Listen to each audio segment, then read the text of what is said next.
What's up, folks? Welcome back to TacticalTortoise. My name is Trevi, and we just saw a bunch of 10th edition leaks hit the internet. In fact, the full 60 pages of the Leviathan rulebook has been spoiled. The new rules for 10th edition are out, and we have a lot more information about the core mechanics of the game than we've had previously. One of those rules are the line of sight rules, which are basically the same as the 9th edition ones. And that's not great, because 9th edition and editions previously have used a true line of sight system, by which line of sight is physically checked from parts of models between parts of other models. This system is terrible and extremely bad, and I've made videos on how to fix it, and I was going to script a whole video whining incessantly about it. But I realized that we actually had this discussion on stream over this past weekend while I was covering the Ironweld 40k GT very briefly. We are in the early stages of a game. There was a Dark Angels army setting up to deliver a bunch of guns onto a Chaos Knights army, and while that was happening and not much game action was being taken, we talked a little bit about 10th edition.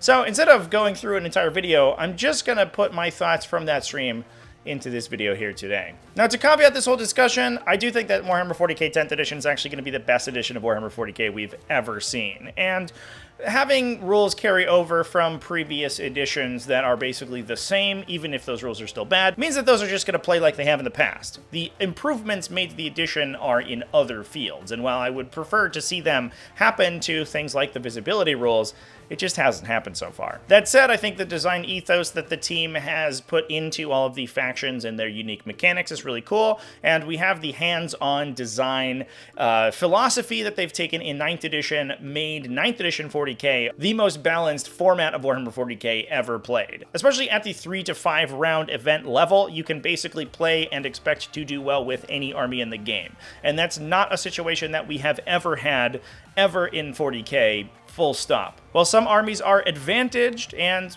there is a little bit of randomness involved, and especially at the larger event level, the major and super major event level, the top armies of the game will have a better chance to succeed. That still doesn't mean that player skill can't overcome those deficiencies, especially at the smaller event level. And if we continue to see that level of care taken to the balance of the game in 10th edition, it's going to be unspeakably superior. That said, this issue is one that I think has the potential to sink 40k as a competitive game and is incredibly bad. This is a discussion that's going to be pretty negative towards Games Workshop, so if you don't like that, then click off the video now, and I have some videos covering the faction articles that you can go watch. Yeah, I heard about the line of sight thing. I have had a very rosy opinion of 10th edition so far, and that reverses pretty dramatically if True Line of Sight is retained. True Line of Sight is the worst system in any miniature game, I think. Between that and hull measurement, the line of sight system we're talking about, Adam, is the system that's currently used in 40k. You draw a line from any part of your model to any part of the target model, and as long as that line doesn't cross over something that blocks its line of sight, so like there's some terrain types and stuff that will block line of sight, then you have line of sight. It's agnostic of any part of the model that is standardized, so like you can see all of the models are on bases, and that's where their measurements are from, but tracing line of sight doesn't care about their base, it only cares about the model that's sitting on top. So if you have your model assembled so its arms are extended or it's leaning forward or something like that, you can trace line of sight from that portion of the model, even if it doesn't make sense, right? From the tip of a sword, from the end of a banner, those are all valid to trace line of sight from, and you can draw it to the same port on another model. So you can have two models whose bases can't see each other, but because the models are leaning forward or pointing forward, the tips of their weapons can see around a corner or something, and that gives the models line of sight to each other and allows them to be shot and shoot out and cast powers and things. It's very strange, and it's not a good rule. Like, the true line of sight thing works both ways. Sometimes having extruding parts can give you line of sight, sometimes it can't, like sometimes it has line of sight drawn to you. That's even less of an issue. The real problems with it is that it gives you a way to manipulate the effectiveness of your models that's outside of the mechanics of the game. So if you, for example, model your units so that they extend over their base, that gives you opportunities to get easier line of sight that an identical model that's in another player's list would not have. It makes units operate inconsistently from army to army. It makes it so that you're disincentivized from modeling your units in an interesting and like artistic way. So like putting models, if you have a model that you don't want to have line of sight drawn to, you should not put it on a scenic base or model it like in a heroic or interesting pose, because that makes it physically worse at operating on the table. And for a miniatures game, that is, you know, part of the fun of the miniatures game is customizing your miniatures in ways to make them look interesting and cool. That's so toxic.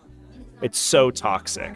Yeah, I have a friend who photographs miniature events, and he said he dislikes photographing 40k games because 40k games, because of the true line of sight rules, they don't look like an actual battle is happening. They don't look cinematic or interesting because you're incentivized to keep your models' exposed parts facing away from your enemies. So things like guns and swords, you want them to point away from the target of their attacks. It's ludicrous. It's absolutely insane.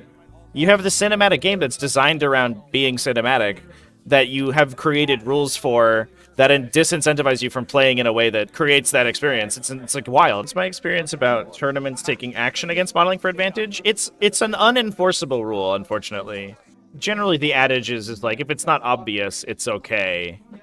So as long as people aren't, you know, attaching straws and pipe cleaners to the end of their guns to get extra line of sight or something, it's not, you know, people aren't that worried about it. The fine line between modeling for advantage and assembling your model, as is allowed by the kit, is too narrow, in my opinion, to actually litigate, basically. It's an impossible problem to solve on an event level like that. It needs, like, a structural change to the rules. Having a cool model should win out in a disagreement, Chad. I totally agree, but that's just not how the rules work, unfortunately. Like, I want my models to be cool and exciting and have big bases and stuff like that, and I think that's fucking awesome, but it's just annoying that the rules try to prevent you from doing it. The design team has put a lot of work into making 40k like a more competitively oriented game.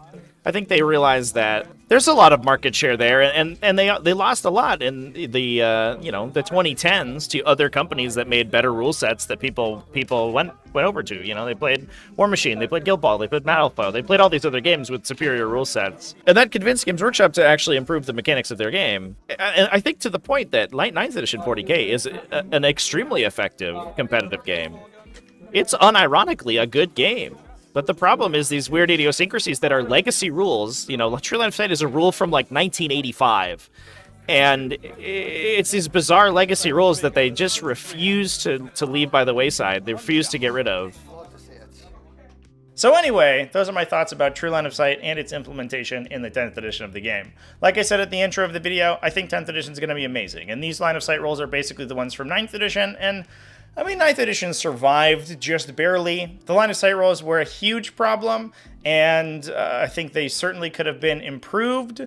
And I was kind of hoping and low-key a little bit expecting them to go the way of the dodo in 10th edition. It's a little bit weird that this game has had so many mechanical improvements and adopted more modern game design on almost every other aspect besides its line of sight rules. And these line of sight rules are going to remain as kind of an idiosyncratic relic of past editions that doesn't really fit with 10th edition's design overall. But anyway, let me know down in the comment section what you think about the line of sight rules in 10th edition. And thanks for watching all the way to the end of the video. Big thanks as well to everybody who supports the channel, either over on Patreon at patreon.com/TacticalTortoise, YouTube channel members, and Twitch subscribers. All you people are great and I love you. Remember to keep it classy, folks, and have happy wargaming.